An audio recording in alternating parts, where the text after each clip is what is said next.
안녕하세요.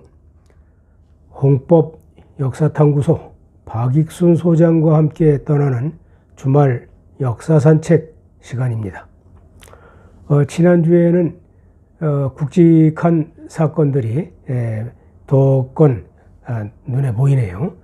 우선 그 이웃나라 일본의 우파 정권의 지도자인 아베 전 수상이 참의원 선거 유세 도중에 개안에 총을 맞고 쓰러져서 사망을 한 안타까운 소식이 있고, 국내에서는 여당의 대표인 이준석 씨가 과거 성상납 사건에 휘말려 가지고 제소가 돼서 윤리위원회의 징계가 열려서 결국은 정직 6개월이라고 하는 그러한 징계 처분을 받고, 당사자인 이준석 대표는 그 징계가 부당하다고 해서 제소할 방침을 가지고 있는 것 같아요. 어쨌든 좀 시끄러운 한 주가 될 것 같습니다. 이런 얘기를 해야 될까 말까 망설이다 한번 끄집어내 봅니다만은, 내 집안 얘기를 조금 하고 넘어가야 되겠어요. 아내가 나하고 동갑이에요. 78살. 그런데 작년 12월 달에 항문이 좀 아프다 해서 병원을 가봤는데, 항해과에 가봤는데 큰 병원에 가보라는 거지. 그래서 그 보라매 병원에 예약을 해서 검사를 받은 결과 역시 암이라는 거예요. 대장암. 이 대장암 중에서도 아주 가장 관리하기가 나쁜 직장암에 걸렸어요. 대장암 검사를 해보니 그 대장암만 있는 것이 아니고 또 폐에 전이가 되지 않았느냐, 이러한 의심을 받아서 폐에 대한 암 검사를 해봤더니 역시 폐에 암이 있는 거라. 근데 전이가 된 것이 아니고 원발성이라고 그러나 그 폐 자체에서 생긴 거라고 그래요. 대장암이라는 것을 몰랐다면 이 폐암은 전혀 모를 뻔한 거죠. 그래서 일단 1월 달에 폐암 수술은 가볍게 끝냈어요. 그리고 이제 항암 치료, 방사선 치료 28회를 마치고 직장암 수술을 했죠. 항문을 제거하고 배, 이 장루를 차는 그런 수술을 했는데, 이 의사 얘기로는 뭐 한 8일이면 퇴원을 할 수 있다고 하더니 어디 수술이 잘못된 것 같아요. 문합부라고 그러나 이제 창자를 잘라내고서 이은 부분 그쪽에서 이 편이 샌다는 거라. 그래서 처음엔 뭐 응급수술을 해야 하느니 또 봉합수술을 해야 하느니 이러다가 지금은 뭐 관을 삽입을 해가지고 거기에 생긴 농을 제거한다고 하면서 지금 현재 한 달이 다 되고 있어요.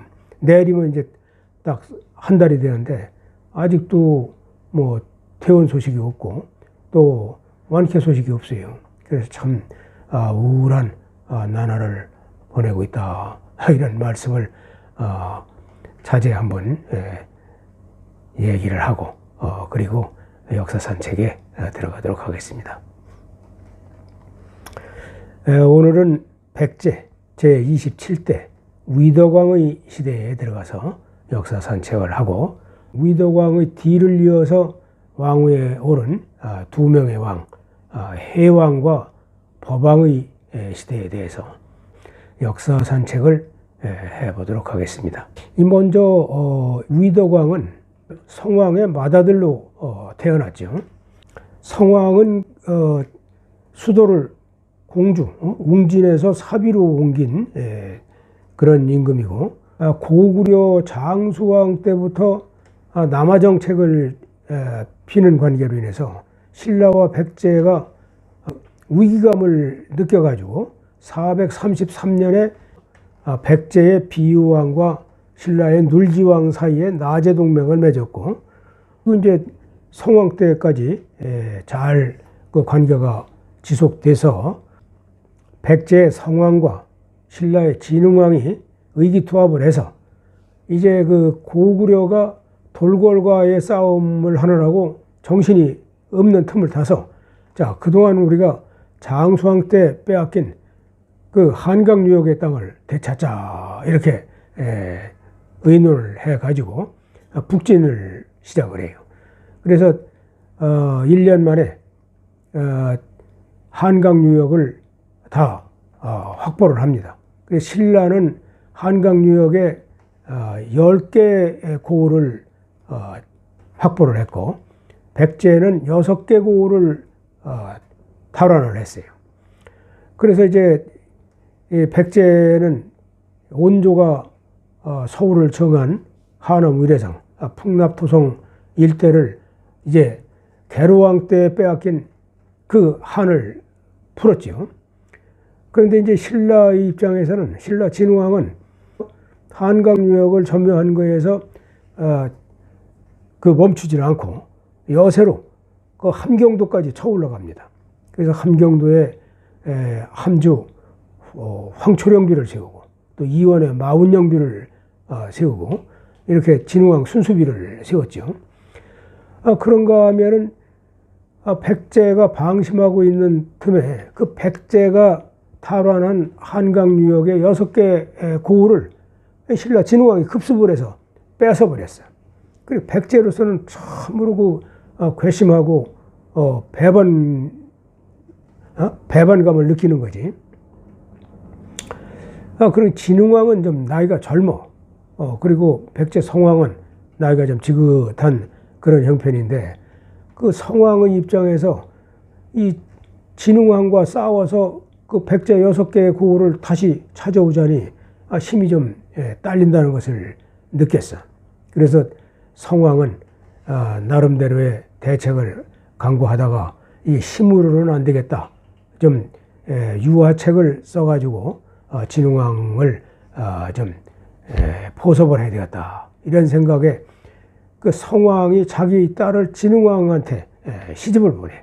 그러니까 진흥왕이 성왕의 사위가 된 것이지. 그 전 시간에도 한번 지난번에 한번 얘기했던 사항이에요. 그렇지만은 참 속으로는 부글부글할 거 아니겠어요?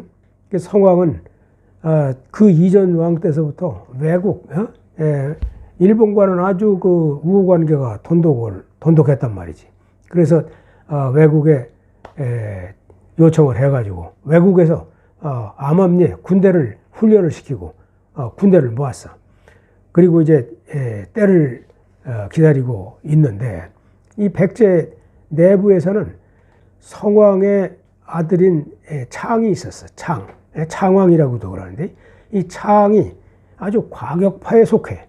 그래서 아버지의 원수, 백제의 그 남부여지, 그 당시에는 남부여의 원수인 신라를 가만둘 수가 없다.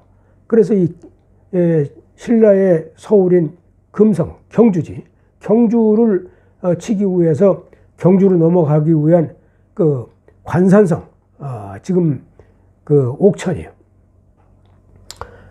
그 관산성을 먼저 쳐들어갑니다. 그 관산성을 치러 갈 때 조정의 원로 대신들은 지금 전쟁할 때가 아니다, 때를 기다려야 된다, 우리 국력이 좀 약하다, 이렇게 말렸지만은 그 성왕의 아들 창이 아주 적극적으로 나서서 내가 가서 토벌을 하겠다. 그러니까 성왕도 그러면 아들이 그렇게 자신만만하게 얘기를 하니까 그럼 한번 가서 관산성을 한번 정복을 해봐라, 이래가지고 관산성으로 보냈어요. 근데 처음에는 관산성에서 이기는가 했는데 점차 세가 불리해지는 그런 소식이 들려. 그러니까 성왕이 50여 명의 그 휘하 장조를 거느리고 밤에 그 아들 창의 사기를 좀 돋워주기 위해서 관산성으로 출발을 합니다. 근데 이것이 탈로가 났어. 신라군에게 정보가 들어간 거예요. 그래서 신라에서는 김무력이라고 하는 장수가 급습을 해가지고 이 성왕을 사로잡아요. 그리고 성왕을 그 자리에서 죽이게 됩니다. 자, 성왕이 이렇게 죽으니 그 증조 할아버지 계로왕은 장수왕한테 사로잡혀서 아차산성에서 참 비참하게 죽고, 또 성왕은 그 동맹국인 신라가 배신을 함에 따라서 신라군에게 사로잡혀서 처형을 당하는 그런 살해를 당하는 그런 지경에 이르렀단 말이지. 그 조정에서 백제 조정에서는 성왕이 사망을 했으니까 그 아들 창을 왕으로 옹립할 수밖에 없는 거 아니에요? 근데 창은 당시에 아버지가 돌아가시고 또 신라와의 싸움에서 패한 것은 모두 내 책임이다. 내가 그 대신들, 원로들의 말을 듣지 않았기 때문에 이런 정황에, 이런 지경에 온 것이다. 이러고서 나는 도저히 지금 왕이 될 수가 없다 하면서 왕위에 오르질 않아. 그리고 성왕의 3년상을 치른 후에야 많은 시종 신녀들이 권유를 하고, 그러면 이 창왕이 승려가 되는 대신에 일반 백성들 100명을 뽑아서 승려를 삼으면 되지 않겠느냐. 그래서 일반 백성들 100명을 출가를 시켜. 그리고서 이제 창왕이 왕위에 올랐는데, 이제 창왕이 사망을 해서 휘호가 위덕왕이야. 위덕왕은 이렇게 죄책감에 사로잡혀가지고 왕위에 오르지 않으려고 하다가 신하들의 권유에 떠밀려가지고 왕이 됐죠.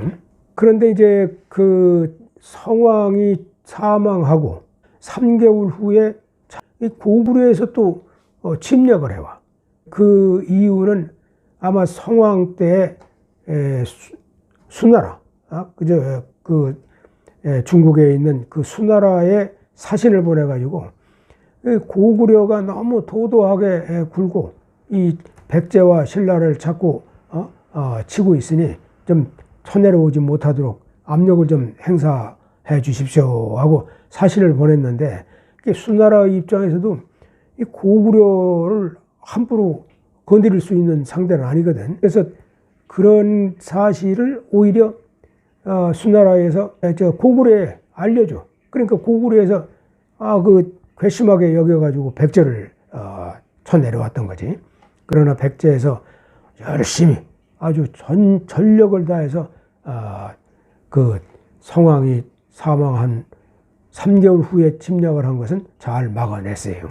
위덕왕이 왕위에 올라서는 참 아버지 성왕 때는 그저 진흥왕을 사위로 삼아가지고 잘 달래면서 이렇게 나갔지만은 아들인 창왕, 즉 위덕왕으로서는 배신을 한 신라를 가만 놔둘 수가 없는 거예요. 가만 놔둘 수가 없잖아요.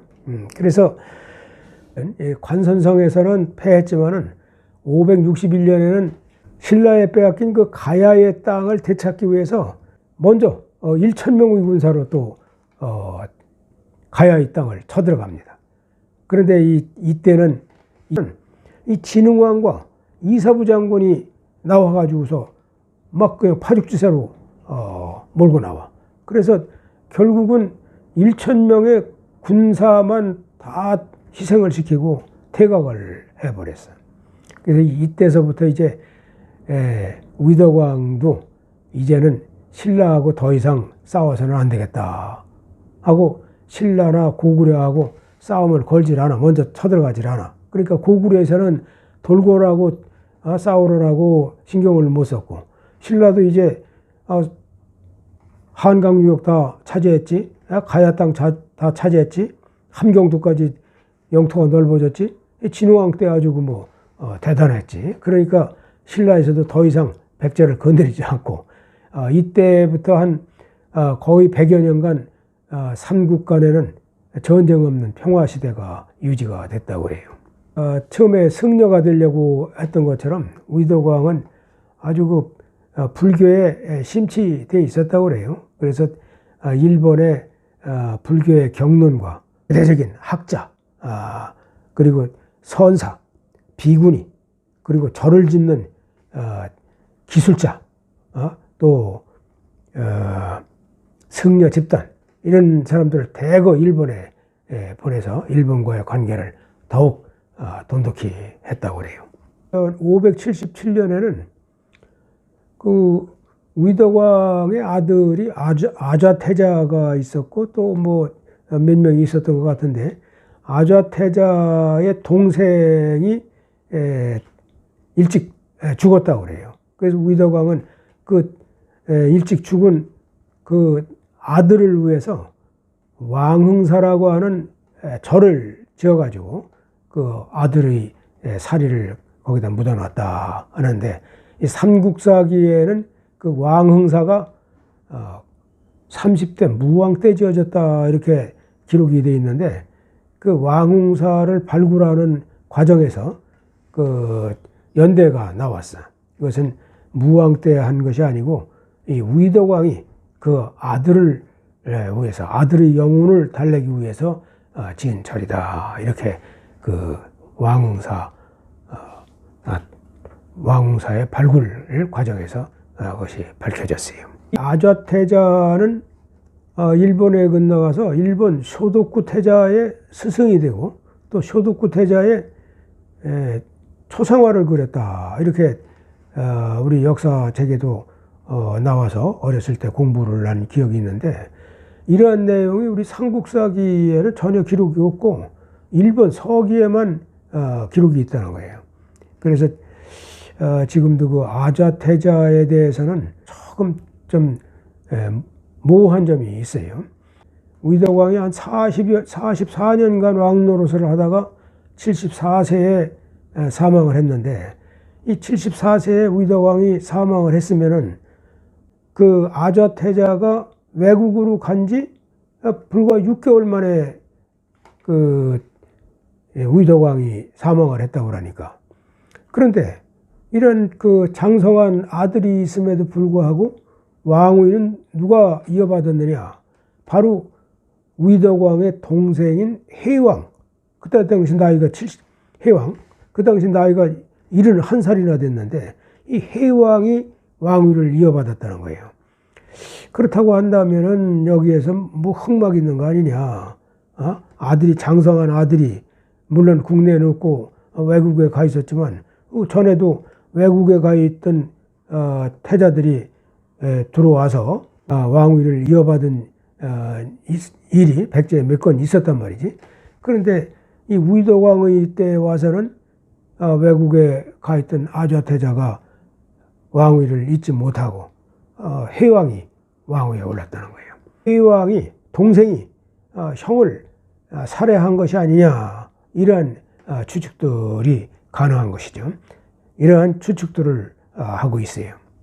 해왕이 자기 형을 살해하고 왕위에 올랐다고 이렇게 보아지는데, 해왕도 나이가 71세에 왕위에 올랐기 때문에 불과 1년 후에 사망을 해. 그리고 해왕의 아들이 왕위에 올랐는데 이 사람이 법왕이야. 근데 법왕도 불과 6개월 있다가 또 사망을 해요. 왕명에 법자가 붙은 거에서 볼 수 있듯이 아주 불교를 상당히 신봉을 했어요. 그 불교를 신봉하다 보니까 살생을 금지하라 이래가지고 사냥하는 매를 전부 다 풀어주도록 하고, 또 어부가 고기를 잡기 위해서 만들어 놓은 그물과 고기잡이 도구를 전부 불태우도록 그렇게 명령을 했어. 그러니까 백성들의 삶이 점점 어려워지는 그런 상황이 됐는데, 이 법왕도 사실 6개월 하고서 사망을 해서 위덕왕이 죽은 후에 위덕왕이 44년간 왕 노릇을 하다가 위덕왕이 죽고 나서는 그 뒤를 이은 동생 해왕은 1년, 또 해왕의 아들 법왕은 6개월 하다가 사망을 했어요. 그리고 이제 왕위에 오른 것이 무왕이야.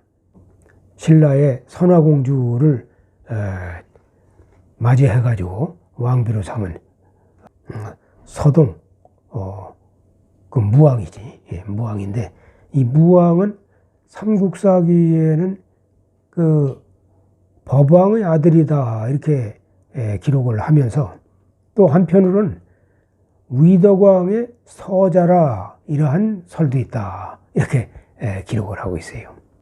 지금까지 백제 위덕왕과 그 뒤를 이은 동생 해왕 그리고 해왕의 아들 법왕까지 살펴봤는데 법왕의 뒤를 이어서 왕이 된 서동 무왕 선화공주를 왕비로 맞이한 무왕의 시대에 대해서는 다음 주에 다시 역사 산책을 하기로 하고 오늘은 여기서 끝내도록 하겠습니다.